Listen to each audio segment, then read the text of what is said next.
Number 60. Consider the following two cross to table for two attributes A and B. A not A, B not B. A, B, C, and D. Given that Q is Yule's coefficient of association and Y is coefficient of collision, which of the following statements are true? Q equals to Y equals to 1 if BC is 0. Q equals to minus 1 if AD is 0. Q equals to 0 if AD equals to BC. So this Yule's coefficient of association denoted as Q given by multiply A with D minus multiply C with B.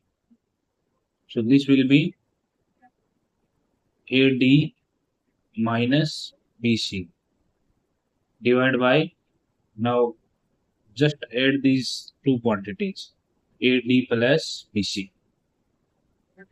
Now come to statement 3 first. Q equals to 0, AD equals to BC. So if AD is equals to BC, the numerator will be 0. So in that case, Q will be 0. So statement 3 is correct. Now statement 2 says that Q equals to minus 1 if AD is 0. If AD is 0, then in the numerator we will get minus BC and the denominator we will get BC. So this will be minus 1. So statement 2 is also correct. Now statement 3 says that if BC is 0, so if BC is 0, we will get AD upon AD, which will be 1. So if BC is 0, Q is 1.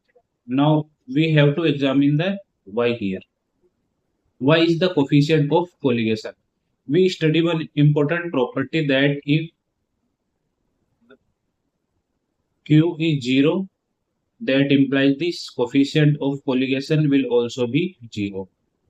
If Q is positive 1, then this Y will be positive 1. If Q is minus 1, in that case Y will also be minus 1. So if BC is 0, then Q is 1, then Y will also be 1, because both Q and Y are equal at 0, 1 and minus 1. So all the three statements are correct. So statement option D is correct.